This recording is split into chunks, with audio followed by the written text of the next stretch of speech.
What's up, everyone? It's Art. Hey, I'm Kevin. What's happening? And since the last time you've seen us was the comic book day, which is pretty cool. Yeah, that was awesome. We had a good time filming that one, didn't we? If you haven't seen it, look at the description below and you'll see that. But today, I got a Blu-ray of The Death of Superman Lives, What Happened, directed and produced by John Schnepp from Metalocalypse and all that stuff. Oh yeah, of course. Have you heard anything about this movie? Yes, I have. I've heard quite a bit, and I hear it's really good. Looking forward to seeing it, and it's definitely a question that's been on a lot of people's minds, especially Superman fans, that really want to know what happened there. Yeah, we haven't seen this yet either. No, we haven't seen it yet, so. But one of the reasons why I wanted you here What's that? is because you hate Tim Burton. Oh God, I hate him so much. His movies are terrible. Oh my word. God. So yeah. Well, except for his early stuff. What are you expecting to see from his vision? I am expecting to see a lot of nonsense and a lot of Nicolas Cage being Nicolas Cage and not being Superman. Because I don't even know how that would have even made any sense whatsoever. But anyway, I mean, it'll be fun to see what would have happened and what could have been. Yeah, cool. So we're gonna watch this now, We are. and then we'll come back to you with our thoughts and whether you should watch this and whether we want to actually see Superman Lives, the actual movie, if they were to make it. Yeah, it'll be an interesting talk. Okay. Alright, See catch you you now. there.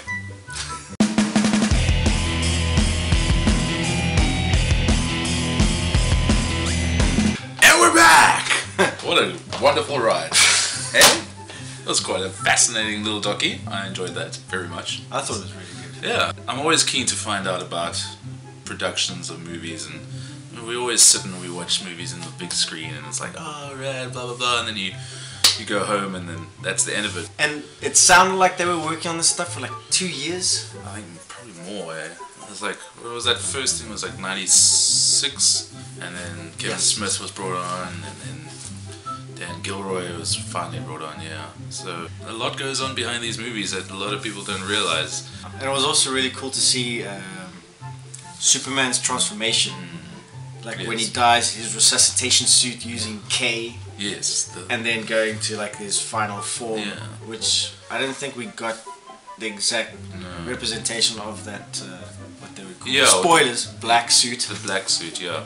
Yeah. Well, what spoilers. I think what was quite interesting for me from that was that people seeing the sort of behind the scenes snapshots, and nobody really knew exactly what was going on. They just presumed that the suit was going to be shiny with lights and everything, but it was actually just for one little segment of the whole movie. It was just one little thing about him getting resuscitated. Said it was like only 2 minutes. Yeah. That's all you would have got, the rainbow suit. For Yeah, 2 minutes. the rainbow suit.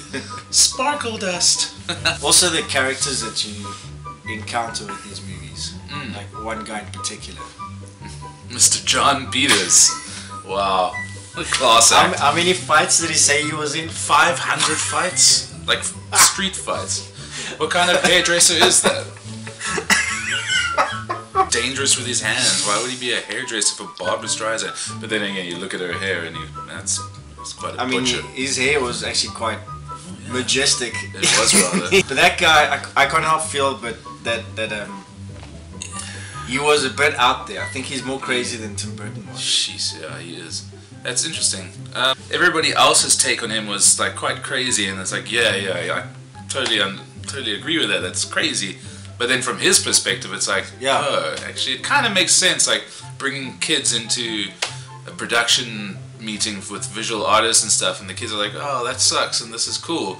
Now to the artist, they're like, who the fuck are these little kids, and why are they shooting shit about my art? But from John Peters' perspective, it's like, but this is the audience, you know? They know what they want to see. My favorite bit was him wanting Fortress of Solitude with the Superman's guards. So why would he need guards? And his fascination with giant spiders. Yeah. It was their fiercest creatures in the animal. Yeah, John Peters, I don't know. And that guy was a bit nuts. Yeah. Wild West. Which is they definitely recycled ideas from. Oh yeah, the big gigantic mechanical spider. And Brainiac with his spider legs and stuff. Would you recommend people finding this documentary. Yes. To watch. Yes, I definitely would. If you, I would too. even if you're not a fan of Superman, just if you're a fan of comic book movies in general, it's an interesting insight into what goes on behind the scenes and how much effort it actually takes and how many people are brought on board and then poof. So, this is Africa. I don't know what the hell that was. as long as it wasn't a giant mechanical spider. No. That was little John Peters going. Would you want to see Superman Lives? I think that yes, I would actually. Mainly, I think it's mainly got to do with the Morbid curiosity. morbid curiosity. Like what John Schnepp said, that John Schnepp, often the fantasy is grander than the reality. Oh yeah, of course. I mean, Something like that. I would like to see it, but I don't think it would have been.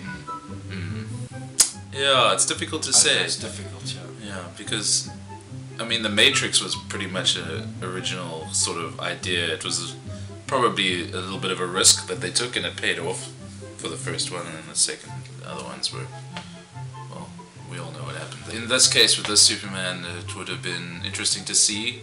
I don't think it would have been a franchise builder, to be honest. No.